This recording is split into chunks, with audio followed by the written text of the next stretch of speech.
வணக்கம் இனிய இதயங்களே. மீண்டுமாய் இளையோரும் திரு அவையும் என்ற நிகழ்ச்சி வழியாக உங்களை சந்திப்பதில் மிக மகிழ்ச்சி அடைகிறேன்.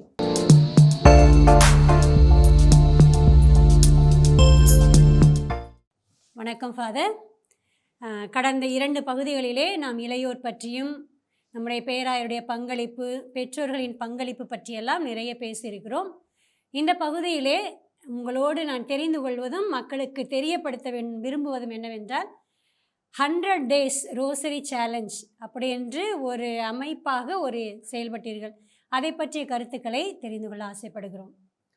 கரெக்டாக சொன்னீங்க சிஸ்டர். இந்த 100 டேஸ் ரோசரி சேலஞ்ச் இது எப்படி தொடங்குச்சு அப்படின்னு சொன்னால், நான் சொன்ன துவக்கத்தில் நம்ம ஒவ்வொரு நாளும் இந்த ஆன்லைன் ப்ரேயர் அப்போ ஒரு கட்டத்தில் என்ன ஆச்சுன்னு சொன்னால், அப்போ ஆன்லைன்லேயே இருந்துருவாங்களா, அப்போ எல்லோரும் they have to come back to the search.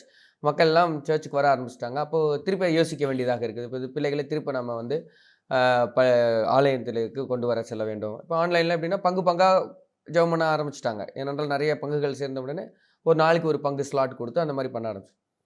இப்போ எப்படி இவர்களை பங்குக்கு வர வைப்பது? அப்போ நான் போய் சந்திக்கும் பொழுது இந்த புதிய ஒரு யுத்தியை கண்டுபிடிச்சு 100 டேஸ் ரோசரி சேலஞ்ச் அப்படின்றால் 100 நாள் ஜெபமாலை சவால். அப்போ 100 டேஸ் ரோசரி சேலஞ்ச் அதை எப்படி செய்ய வேண்டும் என்றால், இதை ஒரு சவாலாக எடுத்து 100 நாள் அந்த செயின் என்று சொல்கிறார்கள், அந்த தொடரை முறிவுபடாமல் செய்ய வேண்டும். இப்போ இதில் என்ன பெரிய ஒரு சவாலான காரியமாக இருக்கும் அப்படின்னு சொன்னால், எல்லோரும் வர முடியாது. எல்லாம் நிறைய பேர் வேலைக்கு போவாங்க, இதுக்கு போவாங்க, அதுக்கு செய்வாங்க, இப்படி பண்ணுவாங்க. அப்போ நம்ம அதுக்கான வழிமுறைகளை கண்டுபிடிக்கிறோம். இப்போ நான் போய் சொல்கிறேன் எல்லாரும் வர முடியாது. சரி, ஆனால் ஒருத்தர் கூட வராமல் இருக்கவும் முடியாது. அப்போ யார் ஃப்ரீயாக இருக்காங்களோ அவங்க வாங்க. அப்போ இன்றைய நாளிலிருந்து துவங்குகிறீங்க அப்படின்னு சொன்னால், இப்போ நம்ம ஜூன் மாதம் 1ஆம் தேதி துவங்குறாங்க அப்படின்னு சொன்னால், ஜூன் 30, ஜூலை 31, 61, அடுத்து ஆகஸ்ட் 31, அப்போது 92, அதோட ஒரு 7 நாள் 8 நாள் சேரும் பொழுது அப்போ செப்டம்பர் மாதம் 9ஆம் தேதி. அப்போ இலக்கு அவர்களுக்கு தெளிவாக இருக்கிறது, அந்த 100வது நாளை நோக்கி செல்ல வேண்டும். சரி, அப்போ ஒவ்வொரு நாளும் அப்போ fix the time. I never fix the time. உங்களுக்கு சொன்னது போல் அவங்க ஐடியா. அப்போது அவர்களை ஒரு நேரத்தை குறிக்க சொல்லுகிறோம். அந்த நேரத்திற்கு வந்து 15 நிமிடங்கள் ஒரு ஜெபமாலை செய்துவிட்டு வீட்டிற்கு போக வேண்டும். நான் இன்னொன்று சொல்வது என்றால், கீப் அன் இன்டென்ஷன். ஒரு கருத்திற்காக. எந்த கருத்து? உன்னால் முடியவே முடியாது, இது வேலைக்காகாது, இப்படிலாம் இருக்க முடியாது என்ற கருத்துக்காக நாம் ஜெபிப்போம், அதை சாத்தியமாக்குவோம். அப்போ ஜெபம் சாத்தியமாக்கப்படும். கடவுளால் இது முடியும், என்னாலும் முடியும். அப்போ கடவுளோடு இணையும் பொழுது இன்னும் வேகமாக அதனுடைய தாக்கம் தெரியும் என்கின்ற ஒரு எண்ணத்தோடு வாருங்கள் என்று சொன்னேன். அடுத்து நேரத்தை குறிக்க சொல்லியிருக்கிறேன். 8 மணிக்குன்னா 8:15க்கு முடித்து விட்டு போக வேண்டும். ஜெபமாலைக்கு வந்துட்டோம், அப்படியே ஒரு மீட்டிங் வச்சுக்கலாம். ஜெபமாலைக்கு வந்துட்டோம். அப்போ இன்னும் நான் என்ன சொன்னேன், அப்போ உங்கள் பெற்றோர்கள் உங்கள் மீது நம்பிக்கை இல்லாமல் ஆகிவிடுவார்கள். அதற்கான சாத்தியக்கூறை நாம் கொடுக்கவே கூடாது. இப்போ பங்கு தந்தைக்கு நான் முன்னாடியே சொன்ன பிறகு அந்த நேரத்திற்கு அவர்கள் வருவார்கள், ஜெபிப்பார்கள், போவார்கள். ஓகே. அப்போ இந்த மாதிரி செய்யும் பொழுது இப்போ ஒரு பங்கில் 25 பேர் 30 பேர் இருக்கிறார்கள், 30 பேரும் வர முடியாது. ஆனால் ஒரு 15 பேர் 10 பேர் யார் இருக்கிறார்களோ. இப்போ இன்னொரு இந்த நேரம் குறிப்பதுக்கு என்ன காரணம் என்றால், இப்போ ஒரு சிலர் வந்து ஒரு ப்ரோக்ராமுக்காக வர முடியாது, இன்றைக்கி ஜெபமாலைக்கு வர முடியாது, நம்ம போயிடுவோம்னு நினைப்பாங்க. அந்த ப்ரோக்ராம் அங்கே அன்றைக்கி கேன்சல் ஆகிருக்கும். இப்போ நேரத்தை குறித்து விட்டார்கள், அவர் அந்த நேரத்திற்கு வந்து விடுவார்கள். 8 மணிக்கு எப்படியும் ப்ரேயர் பண்ண அந்த பக்கம் போகிறோம், போயிட்டு வந்துடுவோம் அப்படி. இப்போ நேரத்தை மாற்றிக்கொண்டே இருந்தார்கள் என்றால் வரவர்களும் வர முடியாது. அப்போ உங்கள் மீது இருக்கிற நம்பிக்கை போய்விடும். அப்போ அந்த நேரத்தை குறியுங்கள். Very good. அடுத்து அப்போ நேரத்திற்கு வந்து விடுவார்கள், ஒரு இன்டென்ஷன். அப்போ இந்த 100 நாளை தொடர்ந்து நாம் ஜெபித்து, அப்போ நான் இன்னொன்று என்ன சொல்லுவேன், அதுக்கு ப்ரூஃப் வேணும். இப்போ நம்ம சொல்கிறதெல்லாம் உண்மையா அப்படின்னு நீங்கள் செக் பண்ணிங்கன்னா வீடியோஸில் எல்லாத்துலேயுமே இருக்கும். அவங்க 100 நாள் ஃபோட்டோ எடுத்து எனக்கு அனுப்புவோம். அப்போ இப்படியாக துவங்கிய அந்த ஓட்டம் முதலில் 10 பங்கு, 20, 20 40, 40 80, 80 தாண்டி இப்பொழுது 125 பங்கு தலங்களில் எங்கள் சென்னை மயிலை உயர்மறை மாவட்டத்தில் இந்த 100 நாள் ஜெபமாலை முடித்திருக்கிறார்கள். சரி, முடிஞ்சிருச்சு. இப்போ என்ன நடக்குது அப்படின்னு பார்த்தீங்கன்னா, இன்றும் கூட ஒரு பங்கு, நான் பேரை கூட நான் சொல்லுகிறேன், ஏனென்றால் அந்த பங்கு ஒரு சிறப்பான ஒரு பங்காக கடம்பத்தூரில் இருக்கிற புனித மத்தேயு ஆலயம், இன்றும் அவர்களும் 1300 400 நாட்கள் தொடர்ந்து ஜெபிக்கிறார். அவர்கள் தான் முதலில் இந்த ஒவ்வொரு நாளும் ஆலயத்திற்கு வந்து ஜெபிக்க வேண்டும் என்கின்ற அந்த ஓட்டத்தை துவங்கியவர்கள். அதில் இருந்து தான் மற்ற பங்குகள் கற்றுக்கொண்டார். அப்போ இன்று பார்க்கும் பொழுது ஒரு பங்கு, நேற்று கூட ஒரு பங்கு 200வது நாள், இன்னொரு பங்கு 300வது நாள். ஒரு சில பங்குகளில் that becomes a life style, அதுதான் அவங்களுடைய வாழ்க்கை முறையாக மாறிவிட்டது. ஒரு பங்கு தளத்திலிருந்து எனக்கு தொலைபேசியில் தொடர்பு கொள்கிறார்கள். ஃபாதர், இந்த மாதிரி இன்னும் பசங்க ஒரு 20 பேர் சேர்ந்துட்டாங்க, இதுக்கு ஒரு 100 நாள் ஜெபமாலை சொன்னால் தான் இந்த பசங்க கரெக்டாக வருவாங்க. அப்போ அது ஒரு பழக்கமாக மாறி வருகிறது. இப்போ நான் உங்களிடம் ஒரு கேள்வி கேட்குறேன்னு எல்லாரும் சொல்லுவாங்க. ஒரு பழக்கமாக மாறுவதற்கு, ஒரு செயல் பழக்கமாக மாறுவதற்கு எத்தனை நாள் தேவைப்படும்? 7 நாள் அல்லது 21 நாள். 21 நாள். அதுதான் நம்ம எல்லாருமே சொல்லுவாங்க. ம். தனது பொக்கிஷத்தை துறந்த துறவி என்று மங்க் சோல்ட் டிஸ்பெரர் புத்தகத்தில அதான் போடப்பட்டிருக்கு. ஆனா ரீசென்ட் ரிசர்ச் என்ன சொல்றாங்க அப்படின்னு சொன்னா 21 நாள் இல்ல. அதான் அப்டேட் ஆகும். இப்ப நம்ம அப்டேட் ஆகாம ரீசென்ட் ரிசர்ச் இது ஒரு 3 மாதங்களுக்கு முன்னாடி ரிசர்ச்ல என்ன சொன்னா 91 நாள். ஏன் 21லேருந்து 91 நாள் போச்சு அப்படின்னு சொன்னா, இந்த 21 நாள்ல வந்து டிஸ்ட்ராக்ஷன் கம்மியா இருந்தது முன்னாடி. ம். இப்ப நமக்கு நெறைய செயல்பாடுகள் வந்து மாறி மாறி இருக்குது. டிஸ்ட்ராக்ஷன் நெறையா இருக்குது. அ கவனச்சிதறல்கள் நெறையா இருக்குது. ஏன்னா ஃபோன் நம்ம கூட இருக்கறனால 91 நாள் நீ ஒன்று செய்தா தானே அது பழக்கமாகும். அப்ப இது 100 நாள் ஆகும் பொழுது, அது அவளுடைய வாழ்க்கையினுடைய லைஃப் ஸ்டைல். இப்ப நான் சொன்னது போல, இப்போ மறை மாவட்டத்தில ஒரு 20, 25 பங்கு தலங்களில் 100 நாள் ஜெபமாலை செய்து கொண்டே இருக்கிறார். ஒரு பங்கில் கோயில் கட்டப் போகிறார்கள், தொடர்ந்து ஜெபிக்கிறார்கள். நான் ஏற்கனவே சொன்னேன், சிஎஸ்ஐ ஆலயங்கள் எல்லாம் அங்கு 100 நாள் சாதாரண ஜெபத்தை ஆரம்பித்து விட்டார்கள். இதை சொல்லும் பொழுது, அந்த இளைஞர்கள் இன்ஸ்பயர் ஆகுறாங்க. இப்படியும் நடக்குமா? அப்போ ஒவ்வொரு நாளும் அவர்களும் ஜெபிக்க ஆரம்பித்தோம். அப்ப ஜெபம் செய்ய வேண்டும். அப்ப சென்னை மயிலை உயர் மறை மாவட்டம் இந்த 100 days with the providence of Mother Mary, அன்னையினுடைய அரவணைப்பில் என்று சொல்லி இந்த பிள்ளைகள் 100 நாள் ஜெபிக்கிறார்கள். இந்த 100 நாள் ஜெபித்த பிறகு ஒன்றாக ஆரம்பித்து விட்டார்கள். தொடர்ந்து இயங்குகிறது. நான் ஏற்கனவே சொன்னேன், ஏதாவது பிரச்சனையா இருக்காது, உடனே ஒரு 100 நாள் ஜெபமாலை துவங்குங்கள். இன்றும் ஒரு சில பங்குகளில் 200 நாள், 300 நாள், 400 நாள். அப்போது அவர்கள் கொண்டாடும் பொழுது அவர்களுக்கான ஒரு நாள் கிடைக்கிறது. இல்லாட்டி பங்குல எப்போ வருஷத்துக்கு ஒரு முறை தான் யூத்துக்கு ப்ரோக்ராம். அப்போ அவர்கள் திரும்ப கொண்டாட வேண்டும். திரும்பவும் அவர்களை தொடர்ந்து செய்ய வேண்டும். அப்போ ஒரு செயல் செய்து அவர்களை பாராட்ட வேண்டும். அப்போ இந்த 100 நாள் ஜெபமாலை மிக அற்புதமாக செயல்பட்டது. நான் உங்களிடம் ஏற்கனவே உங்களோட பகிர்ந்து கொண்டேன். என்னுடைய இந்த 4 ஆண்டுகளினுடைய ஒரு பெரிய சாதனையாக நான் பார்ப்பது என்னவென்றால், இந்த பிள்ளைகளுக்கு இதுவரை நான் அவர்களுக்கு டூர் கூட்டிட்டு போனதில்லை. ட்ரீட்டும் கொடுத்தது. இயற்கையாகவே என்ன சொல்லுவாங்க, யூத் வந்தால் அவங்களை டூர் கூட்டு போகணும், ட்ரீட்டு கொடுக்கணும், இது எதுவுமே கொடுத்துரு. அவர்களுக்கு நான் விசுவாசத்தை கொடுத்துருக்கேன். அதான் சொல்லுவாங்க, என்னுடைய இந்த எங்களுடைய மறை மாவட்டத்துடைய பிள்ளைகளை I make this youth, I build this youth on the rock not on the mud. அப்படின்றால் பாறையின் மீது கட்டப்பட்ட ஒரு இளைஞர்களாக கட்டி வைத்திருக்கிறேனே தவிர மணல் மீது கட்டப்பட்ட வீடாக அல்ல. இல்லாட்டி மழை பெய்தது, இடி இடித்தது, அது கரைந்து போய் விட்டது. ஆனால் இது பாறையின் மீது இருப்பதனால் இந்த தொடர் அவள் கொடுக்கப்பட்ட இந்த ஆசீர்வாதம் அவர்களிடமிருந்து எடுக்கப்படாது. நான் ஏற்கனவே சொல்லிட்டு இருந்தேன், இந்த மாதிரி நீங்கள் தொடர்ந்து ஜெபிப்பதனால்தான் வளர்ந்து கொண்டு இருக்கிறேன். எனவே அத்தகைய ஒரு செயல்பாடுகள் தான் தொடர்ந்து நடந்து கொண்டே இருக்கிறது. இந்த செயல்பாடுகள் இவர்களும் ஜெபிக்கிறார்கள். இவர்களுக்கு ஒரு கான்ஃபிடன்ஸ், நம்மளாலையும் ஒரு விஷயத்தை தொடர்ந்து செய்ய முடியும். ஏன்னா முன்னாடி அதுதான குற்றச்சாட்டு, உன்னால் உருப்படியாக ஒன்று செய்ய முடியாது. இப்போ இந்த விஷயங்கள் செய்யும் பொழுது பங்கு தந்தை நான் முன்னாடியே சொல்லியிருக்கிறேன், இந்த மாதிரி டூரு ட்ரீட் எல்லாம் ஸ்டாப் பண்ணிட்டோம். அப்போ 2 கைண்ட்ஸ் ஆஃப் வெர்ஷன். ஃபஸ்ட்டு ஒரு ஃபாதர்ஸ் கூட்டிகிட்டு போகிறாங்க டூருக்கு. என்ன ஃபாதர் பசங்களை டூருக்குலாம் கூப்பிட்டு போகிறேன், உயிரை வாங்குதுங்க, தினம் வந்து டூர் கூட்டு போ. இது ஒரு வெர்ஷன். செகண்ட் வெர்ஷன், என்ன ஃபாதர் கூட்டு 100 டேஸ் ரோசரி யாராலும் செய்ய முடியாது, தொடர்ந்து ஜெபமாலை சொன்னாங்க, நம்ம பிள்ளைகளை நம்ம உற்சாகம் மட்டும்னு சொல்லி கூட்டிகிட்டு போகிறேன். I need a second version. அப்போ நாம் ஒரு செயலை தொடர்ந்து செய்யும் பொழுது அதற்கான வெகுமதி நமக்கு கிடைக்கும் என்ற ஒரு பழக்கத்தை தான் இந்த பிள்ளைகளுக்கு உருவாக்கி கொடுத்தது. இது மிக சிறப்பாக சென்று இன்று கேரளாவில் இருக்கிற ஒரு ஆலயத்தில் என்னை கூப்பிட்டார்கள். அப்பொழுது அங்கு துவங்கினேன். இன்று அவர்கள் 100 நாள் ஜெபமாலை, அங்கே இருக்கிற சுல்தான்பேட் மறை மாவட்டத்தினுடைய அங்கே இருக்கிற பெரிய இயக்குனர் என்ன சொல்கிறாரு, ஃபாதர் நான் இதை வச்சே நான் இங்கே டைசஸில் இருக்கிற எல்லா இளைஞர்களையும் ஒன்றாக, இப்போ ஜெபம் என்பது it is not only prayer coming together. ஒரு விஷயத்தை நம்ம எல்லாரையும் ஒன்றா சேர்த்துட்டோம்னா தென் தே வில் டூ வண்டர்ஸ். நம்ம ஒன்றா சேர்க்கறது தான் இப்போ முக்கியம். அதான் நம்ம ஆஃப்டர் கொரோனா அவங்க கோயிலுக்கு வராமல் இருந்தாங்க, அவங்கள ஒன்றா சேர்த்துட்டோம். ஒன்றா சேர்த்த பிறகு செயல்பாடுகள் அளபரியாக இருந்தது.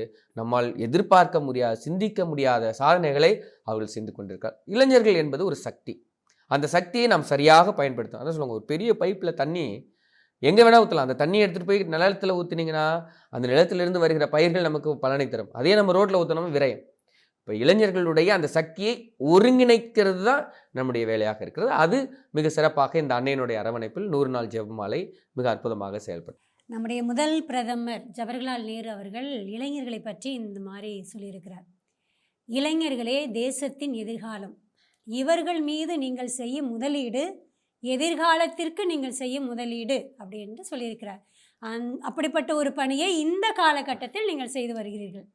அது இல்லாமல் நீங்கள் சொன்னீங்க, அவர்களுக்கு நான் முதலீடாக தருவது ஜெபத்தை, மற்றெல்லாம் தானாக அதனுடைய பாதையிலே வந்து விழுந்து விடுகிறது. ஆனால் இப்பொழுது இருக்கிற இளைஞர்கள் நிறைய பேர் வேலையில் தான் அதிகமாக கவனம் செலுத்துகிறார்கள். ஏனென்றால் எல்லா மனிதருக்கும் அத்தியாவசியம் பணம். அது இருந்தால்தான் இந்த உலகத்தில் வாழ முடியும் என்பது ஒரு நிராகரிக்கப்பட முடியாத ஒரு உண்மை.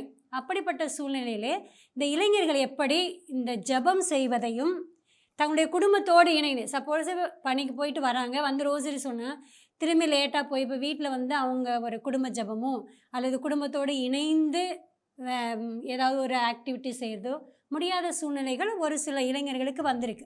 அது இல்லாமல் ஒரு சில இளைஞர்கள் ஷிஃப்ட் சிஸ்டமில் வேலை செய்யறதுனால அவங்களாலே இந்த பணிகளை செய்ய முடியவில்லையே அப்படின்ற ஒரு தாக்கமும் ஏக்கமும் ஒரு சிலருக்கு இருக்குது. ஒரு சிலருக்கு பரவாயில்ல அப்படின்னு இந்த உலகத்தோட காரியங்களில் ஈடுபடுகிறவர்களும் இருக்கிறார்கள். அவர்களை பற்றி நீங்கள் என்ன சொல்கிறீர்கள்? அவர்களை இணைக்க நீங்கள் என்ன ஒரு இயக்கத்தை வைத்திருக்கிறீர்கள்?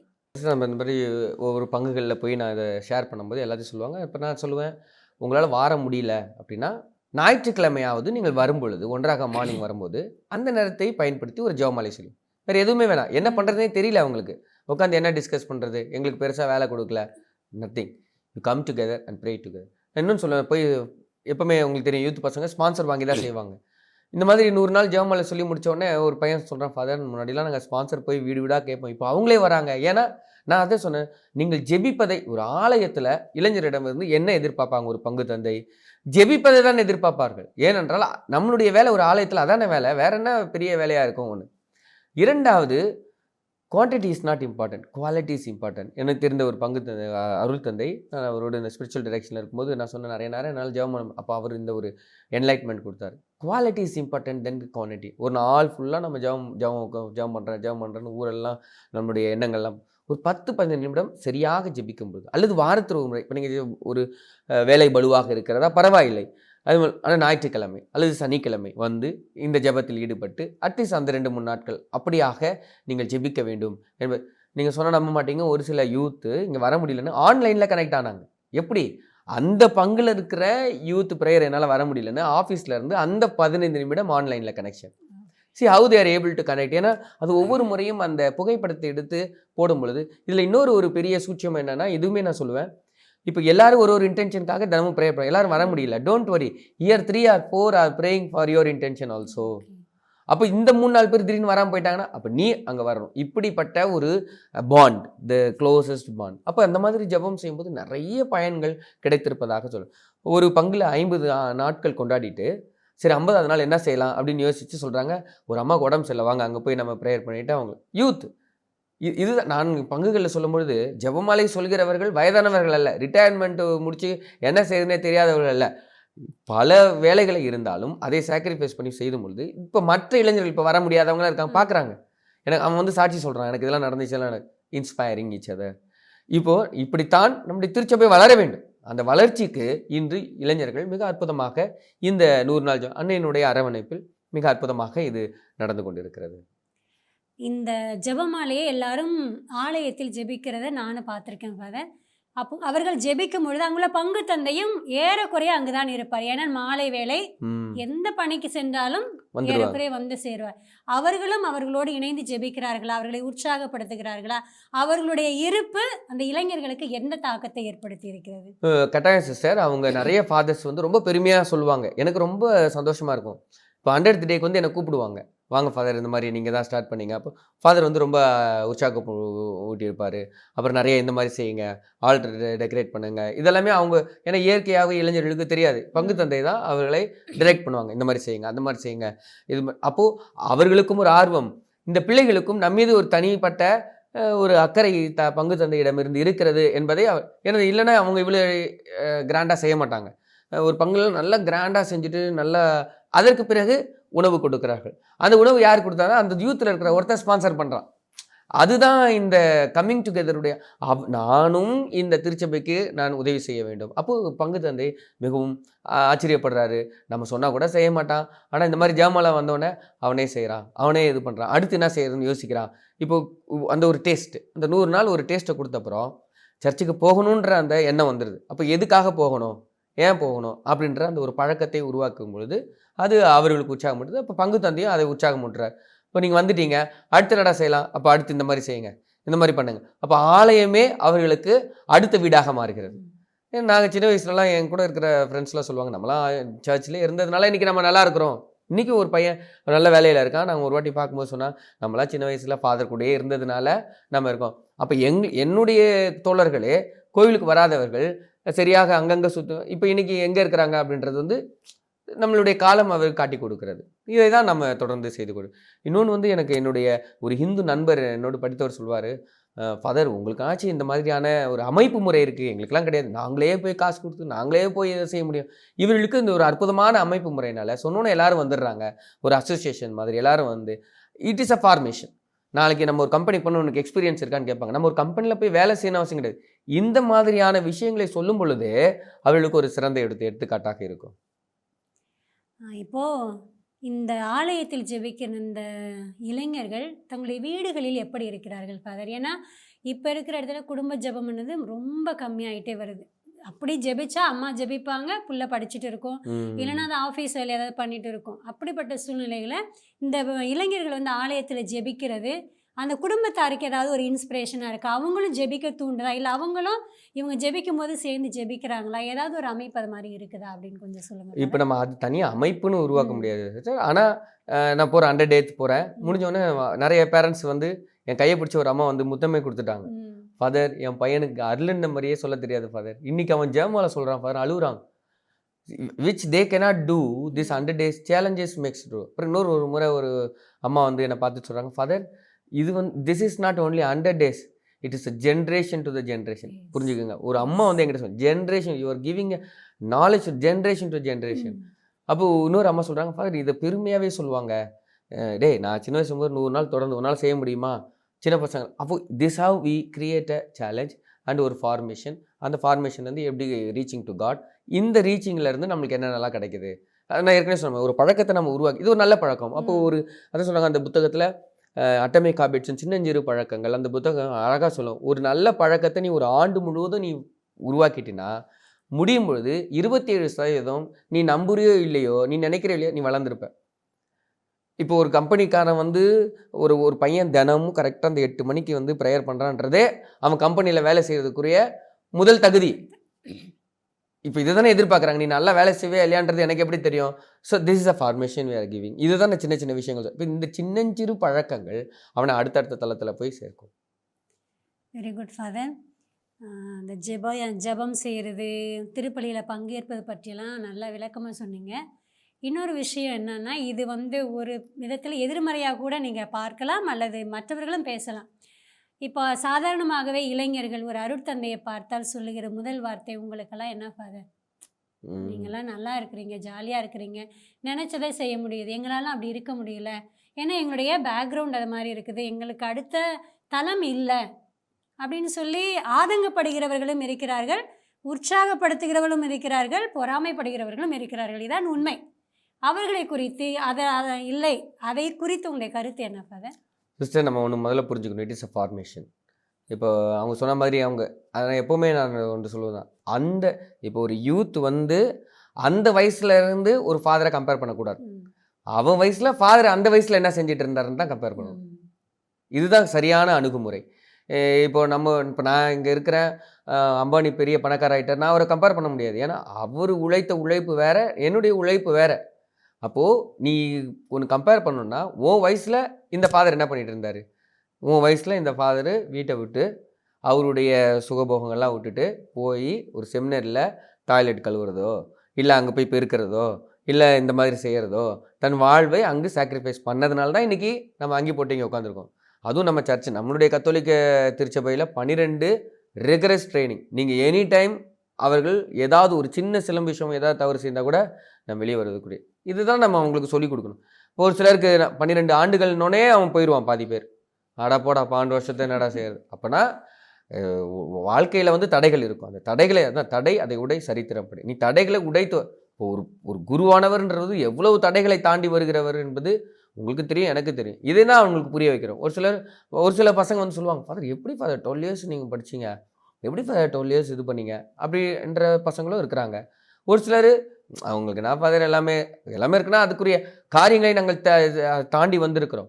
அதே போல் ஒரு சிலர் இன்ஸ்பயர் ஆகுறாங்க, ஒரு சிலர் நம்ம சொல்கிறது எல்லாமே கேட்பாங்க. ஒரு கட்டத்தில் இப்போ யூத் பசங்க நம்ம சொல்கிறதெல்லாம் கேட்குறாங்கன்னா நம்ம அதன்படி செய்கிறோம் அப்படின்றதுனால அதையும் இது பண்ணுறாங்க. சொல்கிறவங்க சொல்லுவாங்க, நம்மக்கிட்ட இருந்து கற்றுக்கிறவங்க கற்றுக்கவங்க, நம்மளுக்கே தெரியும் நம்மளோடு இருந்து கற்றுக்கிறவர்கள் அடுத்தடுத்த தளத்தை நோக்கி சென்று கொண்டு இருப்பார்கள். எங்கள் ஃபாதர்ஸ்லாம் சொல்லுவாங்க, சின்ன பையனா டவுசர் போட்டு சுற்றிட்டு இருந்தான், இன்னைக்கு பாரு ஆஃபீஸர் ஆகிட்டான் அப்படின்னா அவன் அந்த 65 டிசிப்ளினை வாங்கியிருக்கிறான்னு அர்த்தம். இல்லை இன்னொருத்தன் இப்போ நீங்கள் சொன்ன மாதிரி பார்க்குறான்னா, அப்போ ஃபாதர் வந்து எங்கெங்கே சந்தோஷமாக இருக்கிறாரோ அதை மட்டும் பார்த்துட்டு இருந்தா வராது. அப்போ கஷ்டப்படும் போது கஷ்டப்பட்டு அதை தான் வாங்கணும். ஓகே ஃபாதர், இப்போ இளைஞர் மத்தியில் நீங்கள் ரொம்ப பிரபலமாக இருக்கிறீங்க. ஆனால் இப்போ ரீசெண்டாக ஒரு 2 இயர்ஸாக நீங்கள் வந்து நிறைய குழந்தைகளை அடிக்கடி சந்திக்கிறீங்க, ஸ்கூலுக்கு போகிறீங்க, அவங்களோட பேசுகிறீங்க, அவங்கள மோட்டிவேட் பண்ணுறதை நான் ஒரு சில வீடியோஸில் பார்த்துருக்கேன். எதை பேஸ் பண்ணி எதற்காக இந்த மாதிரி அந்த குழந்தைங்களை சந்திக்கிறீங்க? ஏன்னா உங்களுக்கு இளையோர் பணியை ஒரு ஒரு கடினமான பணி, முழு நேர பணியாளராக இருப்பது வந்து சாத்தியமாக முடியாது இந்த சூழ்நிலையில். அதையும் தாண்டி இந்த குழந்தைகளாம் சந்திக்கிறீர்களே, எதை நோக்கமாக, எதை அடிப்படையாக வைத்து இந்த குழந்தைகளை சந்திக்கிறீர்கள்? எதை அவர்களுக்கு கற்றுக் கொடுக்கிறீர்கள்? சிஸ்டர், இந்த இப்போ நீங்கள் இதை பார்க்கும்போது எல்லா டைசஸ்லேயுமே ஒரு யூத் டைரக்டர் இருப்பார். அந்த யூத் டைரக்டருக்கு இன்னொரு பணி இருக்குது. அந்த பணி தான் இந்த ஒய்எஸ்எம் அப்படின்னா young students movement, young Catholic students. Okay, அப்போ இந்த யங் ஸ்டூடெண்ட்ஸ் மூமெண்ட் என்னன்னா, யங் கேத்தலிக் மூமெண்ட்னா என்ன அப்படின்னு சொன்னால், இது இளம் மாணாக்கர் இயக்கம். இந்த இளம் மாணாக்கர் இயக்கம் என்ற அந்த ஒரு இயக்கம் இது உருவாகி இருக்கிறது. இப்போ இந்த இயக்கம் எப்படி உருவாகுது, இதனுடைய தன்மை என்ன அப்படின்னு பார்த்தீங்கன்னா, அப்போ இது நம்ம வந்து இன்னும் ஹிஸ்ட்ரிக்கு பேக்ரவுண்டில் போகணும். அந்த பேக்ரவுண்டில் என்ன சொல்கிறாங்க அப்படின்னு சொன்னால், நம்ம கார்டினல் ஒருவர், கார்டினல் வந்து இதை துவங்குறார். ஏன்னா அவர் வந்து பெல்ஜியம் நாட்டை சார்ந்தவர். அந்த பெல்ஜியம் நாட்டை சார்ந்த இந்த கார்டினல் என்ன செய்கிறாரு அப்படின்னா, இந்த கார்டினலுடைய தந்தை அந்த கோல் மைன் இருக்கிற அந்த இடத்துல சிறு பிள்ளைகளை அவங்க வேலை வாங்கியிருக்கிறாங்க. அப்போ அங்கே இன்ஜஸ்டிஸ் நடக்குது, அவர்கள் உழைப்புக்கேற்ற ஊதியம் கிடைக்கல. அப்போது யாராவது ஒருத்தர் போய் நம்ம கேட்க முடியாது. அப்போது அந்த பிள்ளைகள் எல்லாம் சேர்ந்து அது ஒரு இயக்கமாக மாறாங்க. அப்போ யங் ஸ்டூடெண்ட்ஸ் மூமெண்ட் வர்றதுக்கு முன்னாடி யங் ஒர்க்கர்ஸ் மூமெண்ட்டாக வந்துச்சு. அப்போது எங்களுடைய உரிமைகள், நாங்கள் உழைக்கிறோம், எங்களுக்கு உழைப்புக்கேற்ற ஊதியம் கிடைக்கல அப்படின்னு சொல்லிட்டு, அப்போ இந்த கார்டினல், இந்த பெல்ஜியம் சேர்ந்த கார்டினல் காட்ஜியோன்றவரும் ஒரு சின்ன பையனாக இருந்திருக்கிறார்.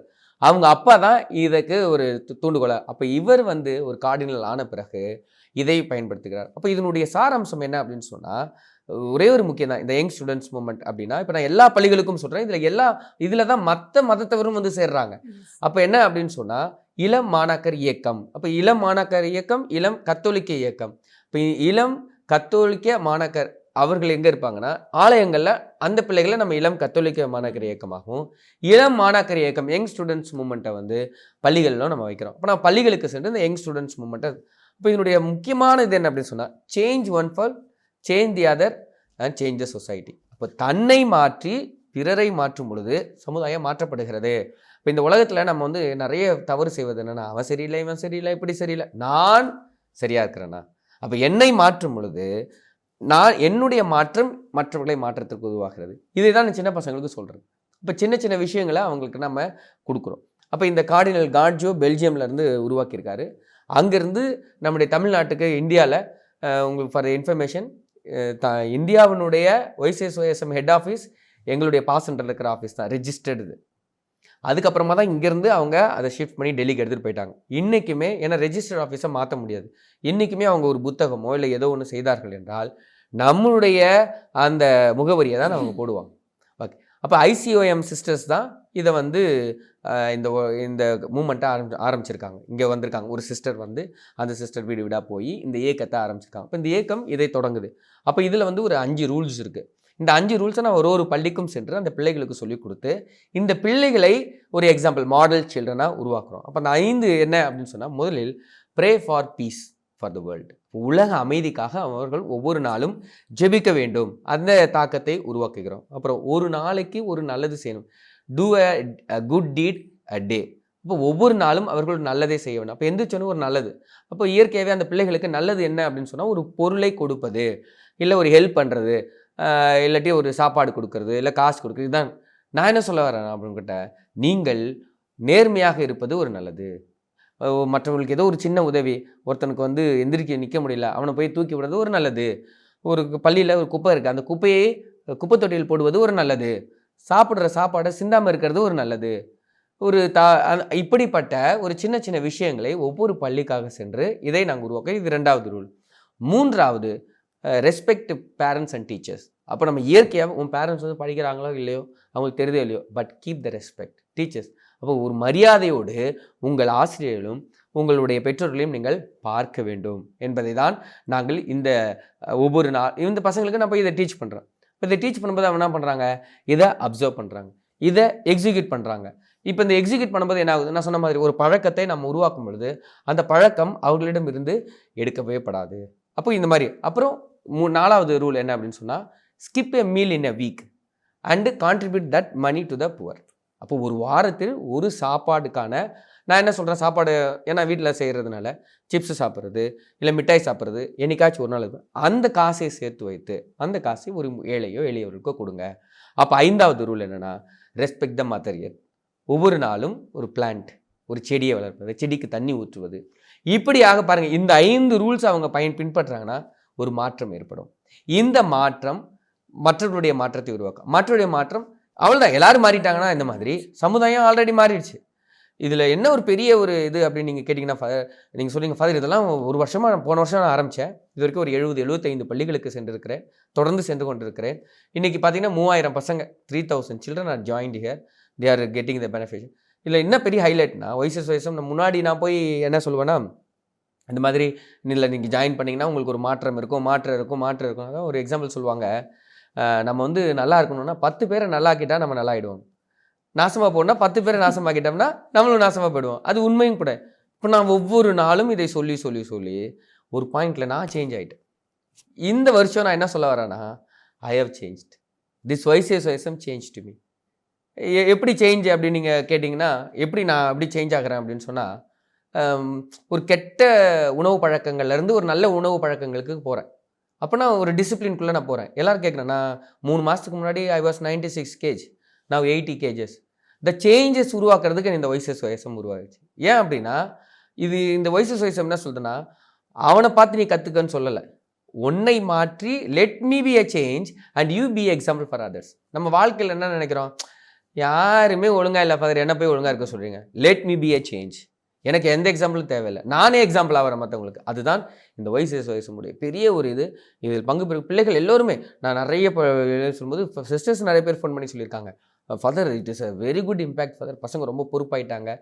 Confidence levels high. நம்ம ஒரு விஷயத்தை தொடர்ந்து செய்யும்போது அந்த கான்ஃபிடென்ட் லெவல் வந்துடும். இப்போ ஒரு பள்ளியில் ஒரு லீடராக அவன் first standard, second standard, third standard, 12th வரைக்கும் ஒரு லீடராக இருக்கானா, ஷியோர்லி அவனால் லீடராக இல்லாமல் இருக்க முடியாது. அந்த கான்ஃபிடென்ஸ் லெவல் இதை தான் ஒரு அமைப்பாக உருவாக்கி ஒரு நல்லதை தொடர்ந்து செய்கிறோம்.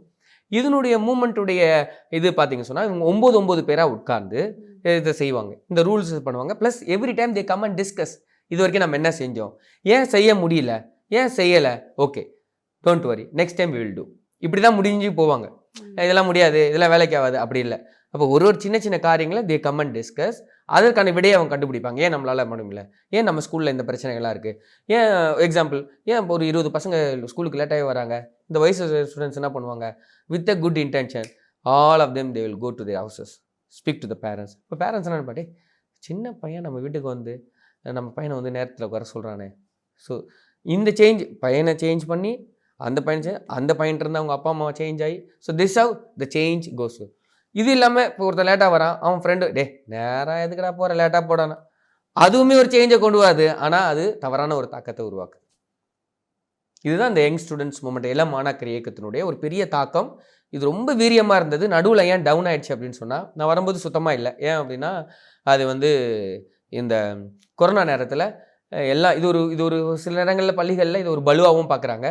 ஒரு சில டீச்சர்ஸ்லாம் இருக்காங்க, ரொம்ப டெடிக்கேட்டடாக வேலை செய்கிறாங்க. ஃபாதர் இது செய்கிறாங்க, அவங்க சொல்கிறாங்க, ஃபாதர் எங்களுக்கே ஆர்வமாக இருக்குது ஃபாதர், டீச்சர் நான் இதை செய்வா டீச்சர், நான் அதை செய்வா டீச்சர். எனக்கு ஒரு முன்னாடி இருந்த யூத் டைரக்டர் ஃபார் 2-3 பேர் வந்து சொன்னாங்க, நீ எல்லாமே நல்லா செய்கிற, நீ வயசம் மட்டும் எனக்கு தெரியல. ஆக்சுவலி நான் அதை தான் உண்மையாக சொல்லணும், எனக்கு வயசு, ஏன்னா நான் வயசமில் இல்லை. But now I become a student. இப்போ நான் ஸ்டூடெண்ட்டாகவும் நான் உணர்றேன், I am a director as well as I am student, because I've change இந்த ப்ராசஸ். அப்போ இன்னொரு ஃபாதர் சொன்னார், நீ யூத்துக்கிட்ட இருந்து ஒரு சேஞ்சை உருவாக்குறத விட இந்த பசங்கிட்ட இருந்து சேஞ்சு ஒரு அளவரிய சேஞ்சாக இருக்குன்னு சொன்னார். ஆனால் எனக்கு உணரலை.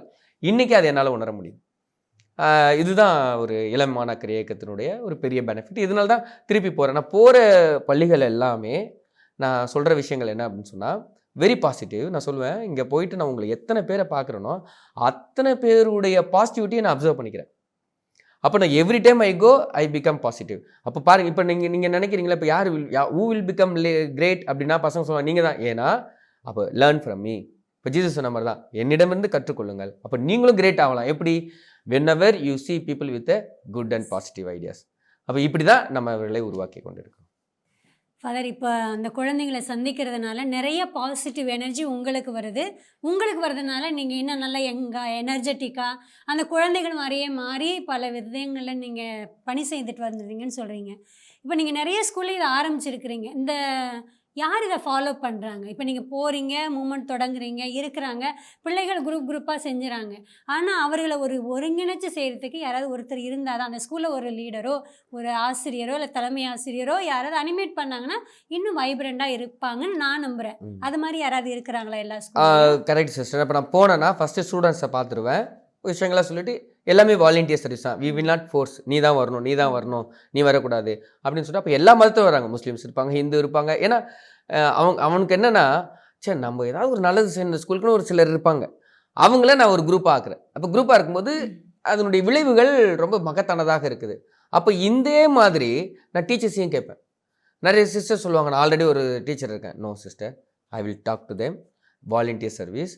நான் சொன்ன விஷயம் அப்போ நான் சொன்ன இதெல்லாம் சொல்லும்போது, உண்மையிலே இந்த பள்ளிக்கு நான் ஒரு நல்லது செய்யணும்னு நினைக்கிற ஒரு டீச்சர் வாங்க, அப்போ கை தூக்குவாங்க. ஏன்னா இது வாலண்டியர் சர்வீஸ். நம்ம வெனவர் எனக்குடைய மனசில் என்னென்னா, யாராவது ஒருத்தர் ஃபோர்ஸ் பண்ணோம்னா என்ன நினைப்பாங்க, ஃபாதர் சொன்னதுனால நான் செய்கிறேன், வேண்டா வெறுப்பா பிள்ளைய பற்றி காண்டாமிருகன் பேர் வச்சாங்கன்னு சொல்லுவாங்க. அது மாதிரி நம்ம பாட்டு வேண்டா வெறுப்பா ஒருத்தருக்கு கொடுத்துட்டு அப்புறம் அவங்க செய்கிறது எல்லாமே இது இருக்கும். அப்போ அவங்க வாலண்டியராக வரும்போது இப்போ கூட 2 நாள் முன்னாடி ஒருத்தவங்க ஃபோன் பண்ணுறாங்க, ஃபாதர் புதுசாக ஒரு 20 பேர் சேர்ந்துட்டாங்க ஃபாதர், நீங்கள் எப்போ வருவீங்க ஃபாதர்?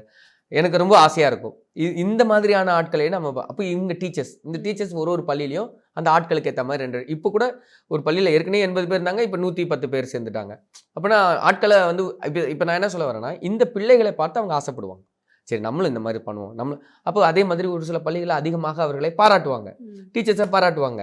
நிறைய பேர் சொல்லுவாங்க, ஃபாதர் எங்களை பார்த்தாலே பொறாமையாக பார்க்குறாங்க, எல்லா டைமும் என்ன வயசு கூப்பிட்றாங்க. நான் சொன்னேன், it is natural, when you do extremely good people will be getting jealous. அப்போ நான் சொன்னேன், இப்போ தான் நீங்கள் வளர்றீங்க, எங்கள் இதில் எல்லாமே போகுது, ஒன்றுமே நடக்கலன்னா நீங்கள் இப்போ ஒன்றுமே செய்யலைன்னு அர்த்தம். அப்போ எங்கே நம்மளுக்கு ஒரு பிரச்சனை வருகிறதோ அப்போது அவங்க நல்லா செய்கிறாங்க. அப்போ இந்த மாதிரியான டீச்சர்ஸ் தொடர்ந்து செஞ்சுட்டே இருக்காங்க. இந்த விஷயம் சொல்லும்போது தான் நான் இப்போ இது செமினரில் படிக்கும்போது ஒரு ஃபாதர் சொல்வார், ஒரு பங்கில் ஒரு ஃபாதர் போய்ட்டு எல்லாம் சூப்பராக இருக்குது, நல்லா இருக்குது, பக்காவாக இருக்குது அப்படி சொன்னார்னா இது வரைக்கும் அவர் எந்த வேலையும் செய்யலைன்னு அர்த்தம்.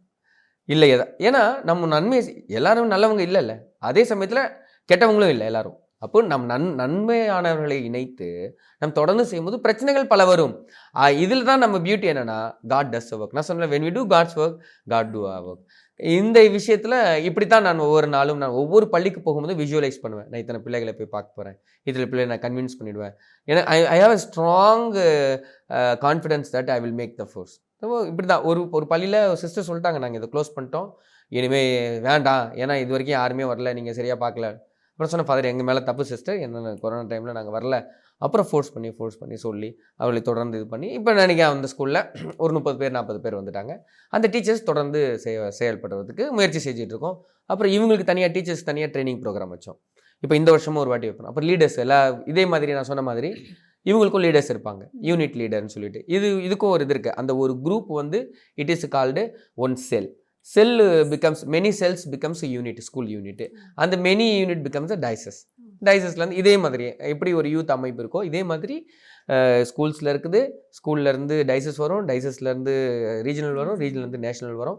So it's very good. இந்த மூமெண்ட்டை நீங்கள் ஸ்டடி பண்ணாலே யூ பிகம் அ ஆர்கனைசேஷன். இந்த ஆர்கனைசேஷனில் வந்தப்போ அந்த பசங்க பாருங்கள், அவங்களால சும்மா இருக்கவே முடியாது.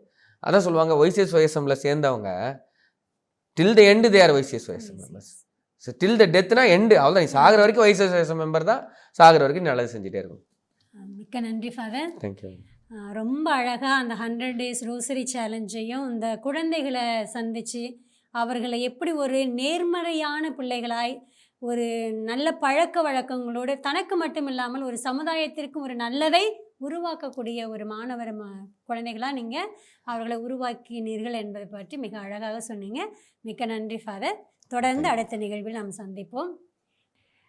அன்பார்ந்த வேரித்தாஸ் தமிழ் பணி மக்களே, இப்பொழுது நம் அருட்தந்தையோடு மிக அழகான கருத்துக்களை பற்றி பேசியிருக்கிறோம். குறிப்பாக 100 நாட்கள் ஜெபமாலை ஜெபிப்பது என்பது ஒரு மிகப்பெரிய சாதனை. அந்த சாதனை நின்று விடவில்லை, இன்னும் தொடர்ந்து செயல்பட்டு கொண்டிருக்கிறது என்று அருட்தந்தை மிக அழகாக கூறினார். இன்னும் நம்முடைய குழந்தைகளை எப்படி ஒரு நல்ல பழக்கத்திலே வளர்த்தெடுக்க வேண்டும், அவர்கள் இறுதி வரை அந்த சாவு வரும் வரை நல்லதை மட்டுமே செய்யக்கூடிய பிள்ளைகளாய் எப்படி உருவாக்கலாம் என்ற ஒரு நல்ல மதிப்பீடுகளை அருட்தந்தை நம்மோடு பகிர்ந்து கொண்டிருக்கிறார். அந்த பணியை மிக மகத்தான விதத்திலே செய்து கொண்டிருக்கிறார். இந்த பகுதியில் இந்த கருத்துக்களை நமக்கு வழங்கிய அருட்தந்தையருக்கு நன்றி தெரிவிக்கிறோம். உங்கள் அனைவருக்கும் நன்றி, வணக்கம். ரேடியோ வெரிதாஸ் தமிழ் சேனல்ல இருக்க மேலும் பல வீடியோக்களை பார்க்க லைக் பண்ணுங்க, ஷேர் பண்ணுங்க, சப்ஸ்கிரைப் பண்ணுங்க. மறக்காம பெல் ஐக்கனை கிளிக் பண்ணிடுங்க.